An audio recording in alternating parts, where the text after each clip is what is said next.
Desde la antigüedad hasta nuestros días, las personas han buscado algún tipo de panacea o poción mágica que pueda aliviar sus dolores o hacerlas más fuertes. Una de estas búsquedas fue realizada por un médico joven y ambicioso que llegó a creer que había descubierto un medicamento dotado de unas propiedades fabulosas.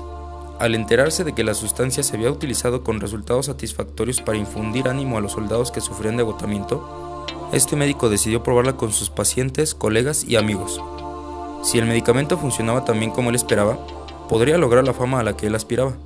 Cuando supo que esta medicina se había usado con éxito para el tratamiento de dolencias del corazón, agotamiento nervioso, adicción al alcohol y a la morfina y otros muchos problemas psicológicos y fisiológicos, el doctor decidió probarla consigo mismo y quedó muy satisfecho con los resultados.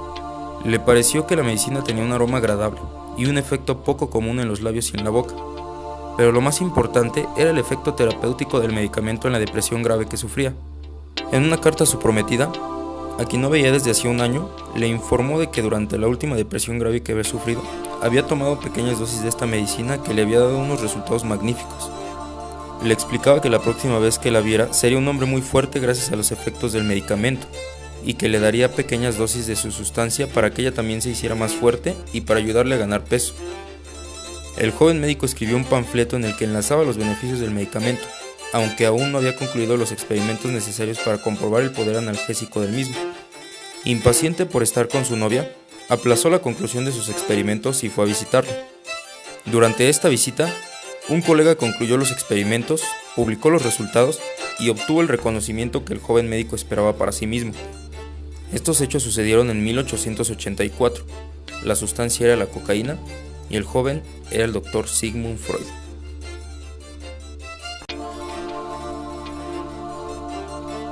Obviamente, Freud tuvo la suerte de que su nombre no quedara ligado para siempre a la cocaína. En su lugar, el nombre de Freud se asocia con el psicoanálisis, la más famosa de todas las teorías de la personalidad. ¿Qué hace que la teoría de Freud sea tan interesante? En primer lugar, las dos piedras angulares del psicoanálisis, el sexo y la agresividad, son dos temas que despiertan mucho interés. En segundo lugar, la teoría fue difundida más allá de sus orígenes en Viena, por un grupo de fervientes y entregados seguidores, muchos de los cuales idealizaron a Freud convirtiéndolo prácticamente en un héroe mitológico y solitario. En tercer lugar, el magnífico dominio del lenguaje de Freud le permitió formular sus teorías con un estilo estimulante y cautivador. La interpretación de la personalidad humana de Freud se basa en las experiencias con sus pacientes, el análisis de sus propios sueños y sus numerosas lecturas sobre ciencias y humanidades diversas. Estas experiencias le proporcionaron los datos fundamentales para el desarrollo de sus teorías. Para él, la teoría era el resultado de la observación, y este concepto de la personalidad sufrió constantes revisiones en los últimos 50 años de su vida. Aunque era evolucionista, Freud insistió en que el psicoanálisis no podía estar sujeto a eclecticismo. Si sus discípulos se desviaban de las ideas fundamentales, rápidamente quedaban aislados tanto en el aspecto personal como en el profesional. Aunque Freud se consideraba a sí mismo ante todo un científico, su definición de ciencia es un tanto diferente de la que utilizan los psicólogos actuales. Freud se basaba más en el razonamiento deductivo que en métodos de investigación rigurosos, y realizaba observaciones de manera subjetiva y con muestras relativamente pequeñas de pacientes, la mayoría de los cuales procedían de las clases sociales media alta y alta.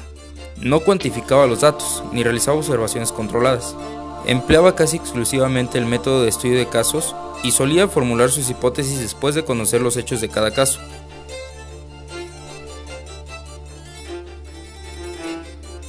Sigmund Freud nació el 6 de marzo o 6 de mayo en 1856 en Freiberg, Moravia, actualmente parte de la República Checa. Algunos académicos discrepan sobre su fecha de nacimiento. La primera fecha habría sido solo 8 meses después de la boda de sus padres. Freud fue el primer hijo de Jacob y Amalie Nathanson Freud, aunque su padre tenía dos hijos ya mayores, Emanuel y Philip, de un matrimonio anterior. Jacob y Amalie Freud tuvieron 7 hijos más en 10 años, pero Sigmund, joven e indulgente, siguió siendo el preferido de su madre, lo que pudo contribuir en parte a la confianza en sí mismo que tuvo durante toda su vida. Freud no tuvo una juventud alegre. Durante ella se dedicó sobre todo a estudiar y no tuvo una relación estrecha con ninguno de sus hermanos menores. Sin embargo, tuvo una relación afectuosa y benévola con su madre, lo que más adelante le haría afirmar que la relación madre-hijo es la relación más perfecta y menos ambivalente de todas las relaciones humanas. Cuando Sigmund tenía 3 años, las dos familias Freud se marcharon a Freiberg. La familia de Manuel y Philip se trasladó a Inglaterra y la familia de Jacob Freud se trasladó primero a Leipzig y después a Viena. La capital de Austria fue el hogar de Sigmund Freud durante casi 80 años, hasta 1938, cuando la invasión nazi lo obligó a emigrar a Londres. donde murió el 23 de septiembre de 1939. Cuando Freud tenía 1 año y medio aproximadamente, su madre tuvo un segundo hijo, Julius, hecho que tendría un efecto importante en el desarrollo psíquico de Freud. Sigmund sintió una gran hostilidad hacia su hermano pequeño e inconscientemente deseaba su muerte. Cuando Julius murió a los 6 meses de edad, Sigmund se sintió culpable de haber causado la muerte de su hermano. Cuando Freud alcanzó la madurez, empezó a comprender que en realidad aquel deseo no había causado el trágico hecho y que los niños a menudo desean la muerte de un hermano menor. Esta constatación permitió a Freud purgar la culpa que había llevado consigo hasta la edad adulta, y gracias al autoanálisis contribuyó a su desarrollo psíquico posterior. Freud entró en el mundo de la medicina, no porque le gustara la profesión, sino porque sentía una gran curiosidad por la naturaleza humana. Entró en la Escuela de Medicina de la Universidad de Viena sin intención de ejercer la profesión. En su lugar, prefirió dedicarse a la enseñanza y a la investigación en filosofía, que continuó incluso después de finalizar sus estudios en el Instituto de Fisiología de la universidad. Freud podría haber continuado indefinidamente con este trabajo de no haber sido por 2 hechos. En primer lugar, él creía, y no sin razón probablemente, que por su condición de judío, sus posibilidades en el mundo académico serían limitadas. En segundo lugar, su padre, que le ayudaba a financiar sus estudios, empezó a disponer de menos recursos para ofrecerle ayuda monetaria. En 1885 obtuvo una beca de viaje de la Universidad de Viena y decidió estudiar en París con el famoso neurólogo francés Jean-Martin Charcot. A su pesar, Freud pasó del laboratorio al ejercicio de la medicina. Trabajó durante 3 años en el Hospital General de Viena, donde se familiarizó con el ejercicio de varias especialidades médicas, entre ellas la psiquiatría y las dolencias nerviosas. Pasó 4 meses con Charcot, de quien aprendió la técnica de la hipnosis para tratar la histeria, una afección que se caracteriza por la parálisis o el mal funcionamiento de ciertas partes del cuerpo. Mediante la hipnosis, Freud llegó a convencerse de que los síntomas de la histeria tenían un origen psicógeno y sexual. Cuando estudiaba medicina, Freud establó una estrecha relación profesional y una amistad personal con Joseph Breuer, un famoso médico vienés 14 años mayor que Freud y hombre de considerable reputación científica. Breuer enseñó a Freud la catarsis, el proceso de supresión de los síntomas de la histeria mediante la eliminación de los mismos. Mientras usaba la catarsis, Freud descubrió poco a poco y con mucho trabajo la técnica de la libre asociación, que pronto sustituyó la hipótesis como técnica terapéutica principal. Ya desde la adolescencia, Freud soñaba literalmente con hacer un descubrimiento monumental y alcanzar la fama. En varias ocasiones durante las décadas de 1880 y 1890, creyó que estaba a las puertas de tal descubrimiento. Su primera ocasión de hacerse famoso le llegó en 1884 y guardaba relación con los experimentos que hacía con la cocaína. La segunda oportunidad le llegó en 1886, tras su regreso de París, donde había conocido la histeria masculina de la mano con Charcot. Freud supuso que este conocimiento le permitiría obtener el respeto y el reconocimiento de la Sociedad Imperial de los Médicos de Viena, de la que erróneamente creyó que quedaría impresionada por los conocimientos sobre la histeria masculina del joven Dr. Freud. En un principio, los médicos pensaron que la histeria era una afección estrictamente femenina porque la palabra histeria tenía el mismo origen que la palabra útero, y se producía debido a un útero errante, es decir, que el útero recorría el cuerpo de la mujer y causaba la disfunción de varias partes del mismo.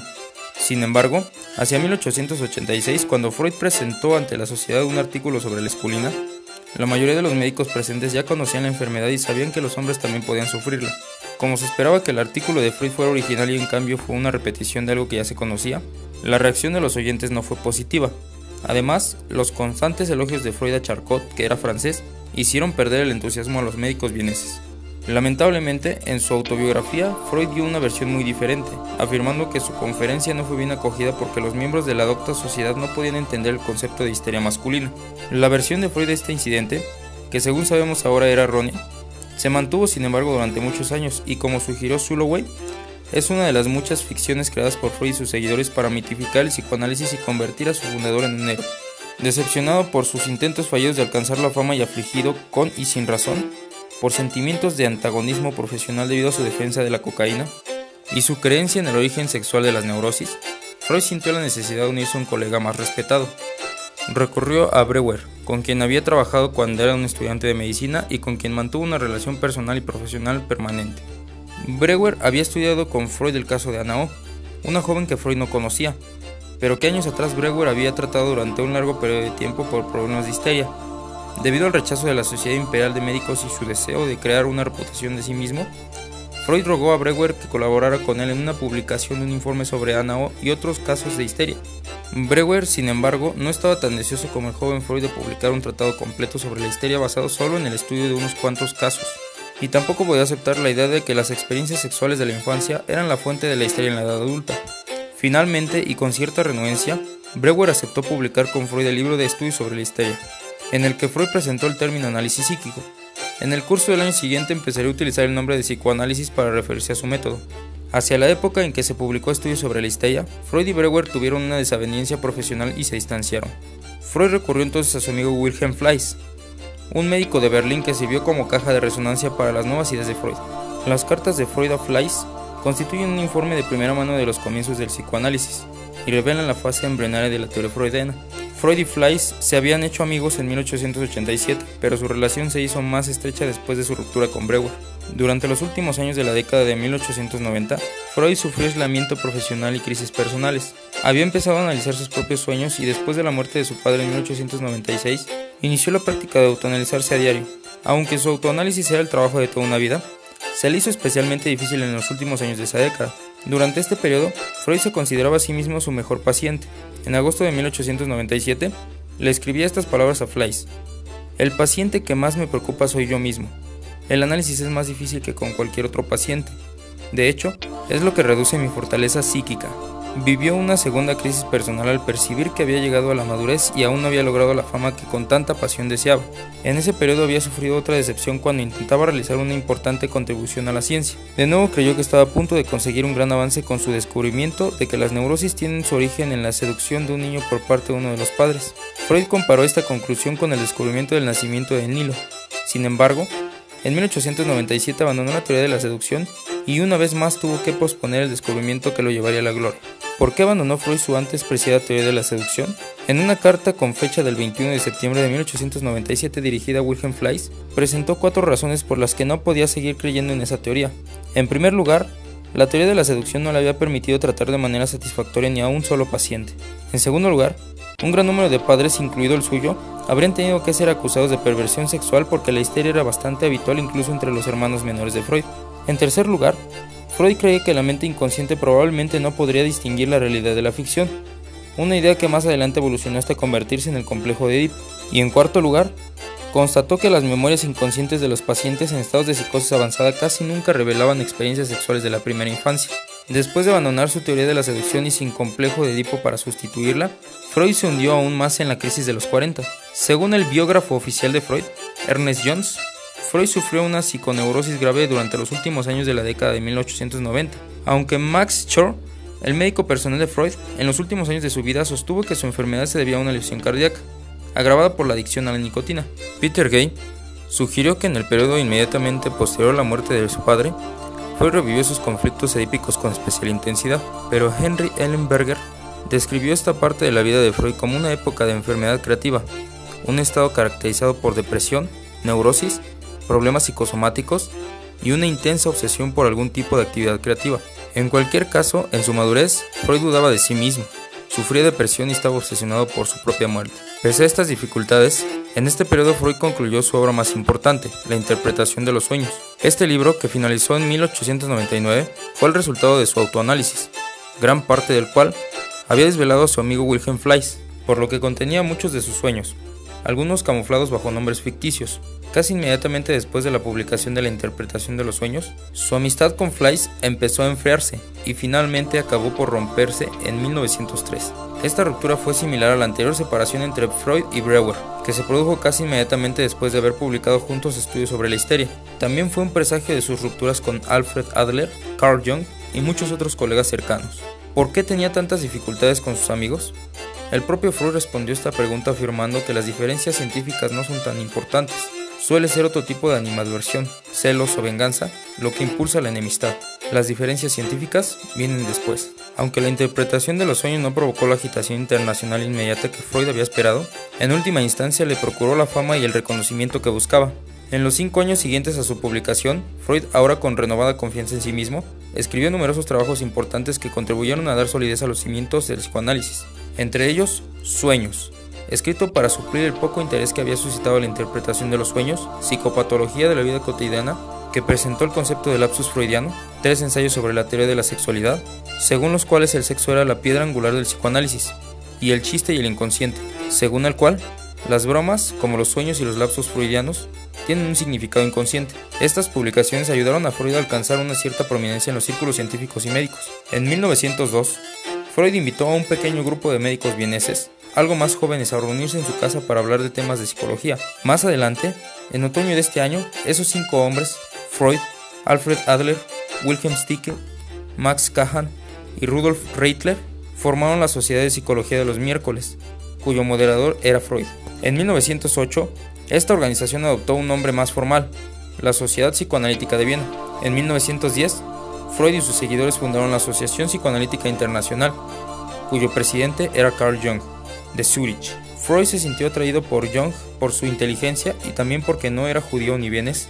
Entre 1902 y 1906, todos sus discípulos, 17 en total, eran judíos, y Freud estaba interesado en dar al psicoanálisis un aire más cosmopolita. Aunque Jung fue bien acogido en los círculos freudianos y había sido elegido príncipe heredero y hombre del futuro, como sucediera antes con Adler y Stickel, acabó teniendo una disputa con Freud y abandonando el movimiento psicoanalítico. Las semillas del desacuerdo entre Jung y Freud se sembraron probablemente cuando los dos, junto con Sándor Ferenczi, viajaron a Estados Unidos en 1909 para dar una serie de conferencias en la Clark University, cerca de Boston. Para pasar el tiempo durante los viajes, Freud y Jung interpretaron mutuamente sus sueños, una práctica potencialmente explosiva que condujo en última instancia al fin de su relación en 1913. Los años de la Primera Guerra Mundial fueron difíciles para Freud. Tuvo que interrumpir la comunicación con sus fieles seguidores, reducir su consulta psicoanalítica, a veces se quedaba sin calefacción en su casa y él y su familia tenían poca comida. Después de la guerra, pese a la edad y el dolor provocado por las 33 operaciones para erradicar el cáncer de boca,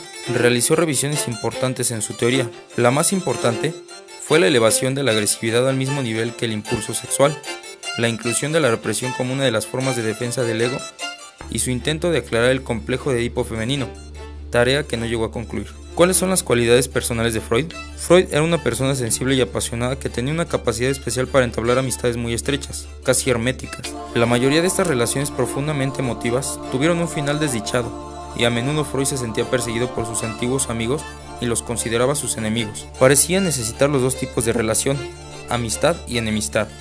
En la interpretación de los sueños, Freud explicó y predijo esta sucesión de rupturas. Mi vida afectiva siempre ha insistido en que tenga un amigo íntimo y un enemigo aborrecido. Siempre he tenido los dos. Hasta bien entrados los 50, todas estas relaciones fueron con hombres.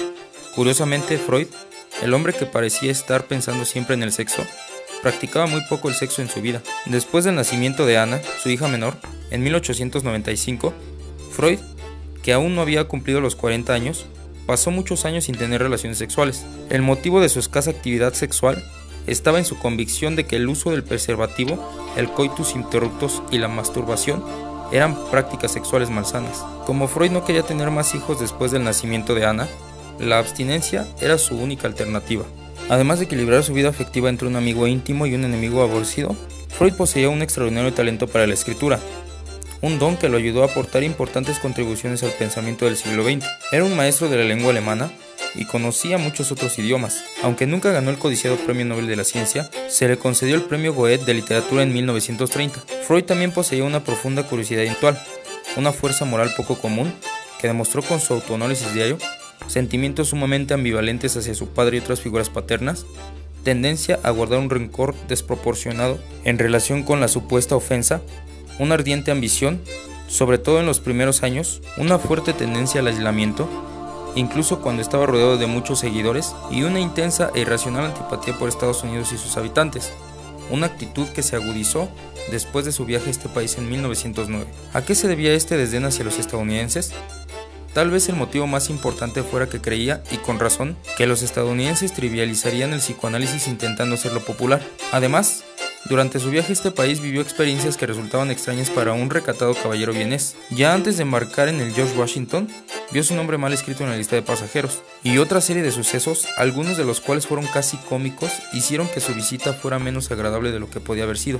En primer lugar, Freud sufrió indigestión y diarrea crónicas durante el viaje, probablemente porque no le gustaba beber agua. Además, le parecía extraño y problemático que las ciudades en Estados Unidos no tuvieran baños públicos en las esquinas de las calles, pues con su indigestión crónica necesitaba con frecuencia un baño público. Asimismo, cuando Freud, Ferenczi y Jung fueron a una colonia privada en la zona oeste de Massachusetts, los recibieron con un aluvión de banderas de la Alemania imperial, pese a que ninguno de ellos es alemán y todos ellos tenían motivos para sentir aversión por Alemania. En la colonia, Freud y sus acompañantes tuvieron que sentarse en el suelo mientras el anfitrión asaba la carne en una barbacoa de carbón, una costumbre que Freud consideraba poco civilizada y vulgar. Además, muchos estadounidenses se dirigían a él como Doco Sigmund cuando le pedían que defendiera sus teorías, y una persona intentó, obviamente sin éxito, impedirle fumar un puro en la zona para no fumadores. Suscríbanse.